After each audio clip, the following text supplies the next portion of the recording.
آیت 164 میں اللہ فرماتے ہیں کہ البتہ احسان کیا ہے اللہ تعالیٰ نے علی المؤمنین مؤمنین کے اوپر، اس جب بعث بھیجا فیہم ان میں رسول ایک رسول من انفسہم. اچھا یہاں پر ہم نے کچھ کہا تھا، یہ آیت ذرا آپ لوگ خود اس کا ناظرہ پڑھ کے دیکھیں، یہ آیت کون سی آ گئی ہے.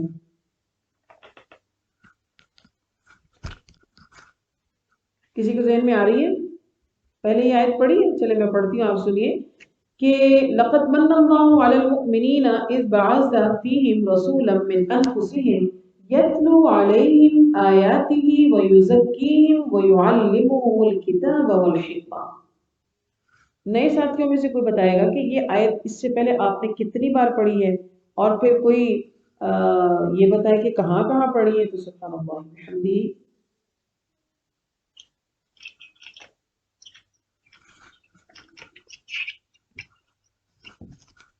نمبر 129 میں پڑھا ہے، پارہ الف لام میم میں، سورہ البقرہ. البقرہ کی 129 آیت میں آپ نے اس کو پڑھا. پھر کب پڑھا؟ اچھا جو سب سے پہلی بار ہم نے پڑھا تو وہ کس نے کہا، یہ آیت کس نے، یہ دعا ہے نا، تو یہ کس نے کہی تھی؟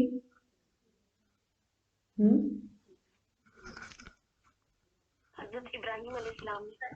حضرت ابراہیم علیہ السلام نے، بارک اللہ فیک، کہ حضرت ابراہیم علیہ السلام نے دعا کی تھی کہ اللہ بھیج دے ان میں ایک رسول جو ان میں سے ہو جو یتلو علیہم آیاتی ویزکیہم ویعلمہم الکتاب والحکمہ. دوبارہ ہم نے اس کو پڑھا تھا اس آیت کو، پھر البقرہ میں ہی پڑھا تھا دوبارہ بھی. جی 151 آیت میں آپ نے پڑھا اس کو. اس میں کس نے، اس میں کیا پڑھا، وہ کون کہہ رہا تھا؟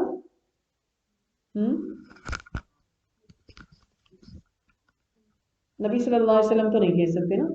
ان کے لیے دعا تھی. مطلب ابراہیم علیہ السلام کی دعا قبول ہوئی اور اللہ نے فرمایا کہ ہم نے آپ کی دعا کو قبول کی اور ایک رسول آپ میں سے ہی بھیج دیا.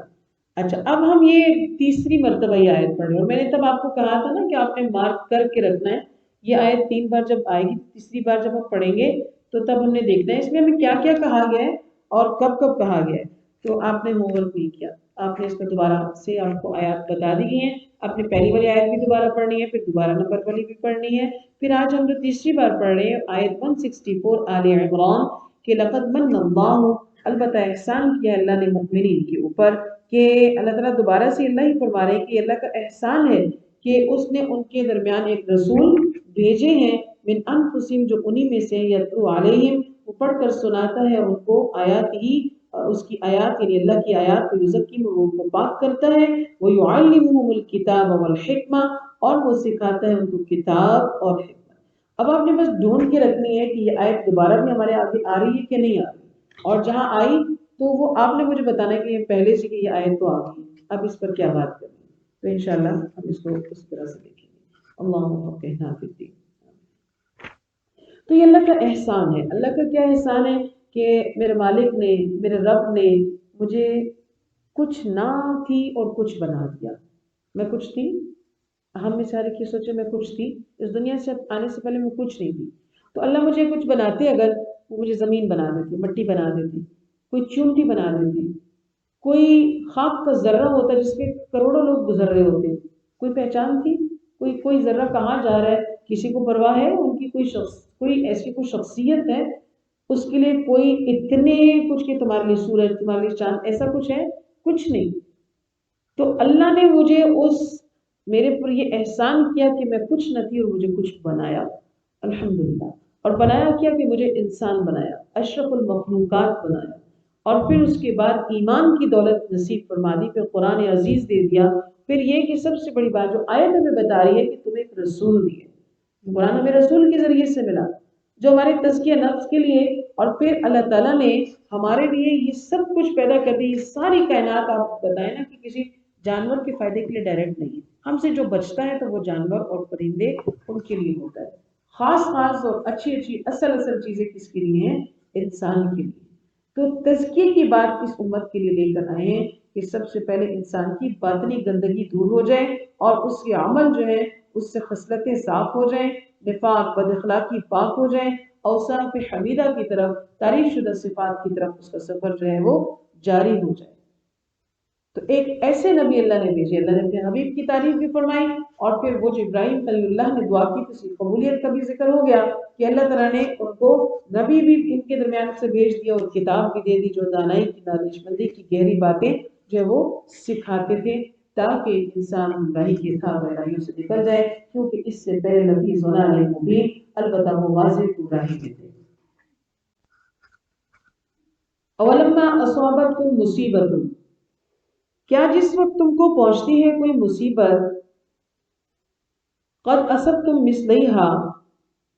تو تم نے پہنچائی مصیبت مثلیہا اس سے دگنی۔ اب یہ وہی واقعات بھی واقع احد کے سلسلے کی کڑیاں ہیں کہ اس میں ان کو جو مصیبت یعنی احد کے مقام پر جب ان کو 70 صحابہ شہید ہو گئے، اکابرین شہید ہو گئے اور قیدی بھی بن گئے، تو اب احد کی شکست سے دل برداشتہ نہ ہو جائے، اللہ ان کو فرما رہے کہ تم نے بدر میں اس سے زیادہ برا حال کیا تھا۔ تو جب شکست ہوئی تم نے کہا کہ انا ھذا، یہ کہاں سے ہے، یہ کیسے ہوگی، ہمیں شکست کیوں؟ تو اللہ نے فرمایا کہ قل، کہہ دیجئے نبی صلی اللہ علیہ وسلم، وہ من عند انفسکم، یہ تکلیف تمہیں تمہارے اپنے طرف سے پہنچی، کیوں کہ رسول کے حکم دوگلی کی تم نے اور مورچے کو چھوڑ دیا تم نے، تو شکست تو ملنی تھی، یہ تمہارے اپنے کیے کا خمیازہ ہے۔ تو لہٰذا سپہ سالار کی یعنی کسی بھی جنگ، آج بھی کوئی شخص، یعنی یہ سنت ہے، یہ طریقہ ہی سلسلہ میدان جنگ میں کہ اپنے سپہ سالار کی، اپنے کمانڈر کی جو ہے وہ اطاعت کرنی ہے، جیسے جیسے وہ بتائے گا اس پر چلنا ہوگا۔ انہوں نے نہیں کیا، جو سپہ سالار اعظم رسول اللہ صلی اللہ علیہ وسلم کی جنگی حکمتیں تھیں، آج ان سے فائدہ اٹھایا جا رہا ہے تاکہ نقصان نہ ہو، اور وہ تو کم سے کم ہو۔ ان اللہ بشک اللہ تعالیٰ علی کل شیء قدیر وما اصابکم یوم التقى الجمعان، دو جماعتوں کا جب آمنا سامنا ہوا، غزوہ احد کے موقع پر جو تکلیف تم کو پہنچی ہے، اہل اسلام اور اہل کفر جو تھے وہ اکٹھے ہوئے آمنے سامنے ہوئے، تو اس میں کفار نے کوئی کارنامہ نہیں انجام دیا، بلکہ یہ فبإذن اللہ، یہ اللہ کا حکم تھا، یہ نہیں تھا کہ کافر بڑا بڑھ چڑھ کر بہادر بن کے تم سے آگے، یہ اللہ کا اذن تھا، اللہ کی طرف سے تقدیر میں لکھا تھا، اس کی مشیت تھی، اس کے ارادے کے بغیر یہ واقع نہیں ہو سکتا تھا، لہٰذا اس پہ زیادہ افسوس نہ کرو کہ وہ آئے اور نے یہ کیا اور ہمارے ساتھ ایسا ہو گیا، نہیں، اللہ کو منظور تھا، اس لیے کہ آپ کو تو ظاہر نقصان دکھ رہا ہے، لیکن اللہ کی حکمت کیا تھی کہ وَلِيَعْلَمَ الْمُؤْمِنِينَ، معلوم ہو جائے مومن کو، اور لِيَعْلَمَ الَّذِينَ نَافَقُوا، اس کی منشا تھی کہ جان لے منافقین کو بھی ممتاز کر دے، وہ کھل کر سامنے آ جائیں۔ وَقِيلَ لَهُمْ، اور کہا گیا ان سے، یعنی ان منافقوں سے کہ جب ان سے کہا گیا کہ آؤ قاتلوا، لڑو اللہ کی راہ میں، اوت کو یہ دفاع کرو، جنگیں دو طرح سے ہوتی ہیں، ایک جو ہے وہ اقدامی جنگ ہوتی ہے اور ایک دفاعی جنگ ہوتی ہے، اسلام میں دونوں قسم کے جہاد رواں ہیں، تو لہٰذا جب ان سے کہا جاتا کہ آؤ، تو قالوا، وہ کہتے کہ لو نعلم قتالا لاتبعناکم، اگر ہمیں معلوم ہوتا کہ یہ کسی ڈر کی لڑائی ہے، کوئی واقعی جنگ ہے، تو ہم شریک ہو جاتے ہیں، ہم اس کو لڑائی نہیں مانتے، یہ تو اپنے آپ کو ہلاکت میں ڈالنے کے مترادف ہے۔ ہم للکفر یومئذ، اس دن وہ کفر میں تھے ایمان کی نسبت، ایمان سے زیادہ ان کے اندر کفر تھا، یقولون، وہ کہہ رہے تھے بافواہہم، اپنے منہ سے، ما لیس فی قلوبہم، جو ان کے دلوں میں نہیں تھا، زبان سے مسلمانوں کی حمایت کا دم بھر رہے تھے، دلوں میں نفاق بھرا پڑا ہوا تھا۔ عبداللہ بن ابی نے یہی تو کہا تھا کہ ہماری بات نہیں مانی گئی ہے، ہم نے شہر میں رہ کے دفاع کرنا تھا، لہٰذا ہم جنگ میں شریک ہی نہیں ہوتے۔ اللہ نے اس کی منافقت کا پردہ فاش کیا، کیونکہ اللہ اعلم، جانتا ہے، بما یکتمون، جو وہ چھپاتے ہیں اس کو۔ الذین، وہ لوگ، قالوا، جو کہتے ہیں کہ لاخوانہم، اپنے بھائیوں سے، وقعدوا، اور وہ بیٹھ رہے خود، لو اطاعونا ما قتلوا، اگر یہ ہماری بات مان لیتے، قتل نہ ہوتے، تو یہ شہر کے اندر ہی رہتے تو زیادہ بہتر تھا۔ فَادْرَؤُوا عَنْ أَنفُسِكُمُ الْمَوْتَ، تو قل کہیے نبی صلی اللہ علیہ وسلم ان سے کہ اچھا وہاں نکلنے سے موت آئی ہے، تو اب تم اپنے اوپر سے موت کو ہٹا دو، تم بچ گئے ہو، تم یہ کہہ رہے ہو کہ تم پیچھے رہے تو بچ گئے، آج کے بعد اپنے اوپر سے موت کو ہٹا کر تم بتاؤ،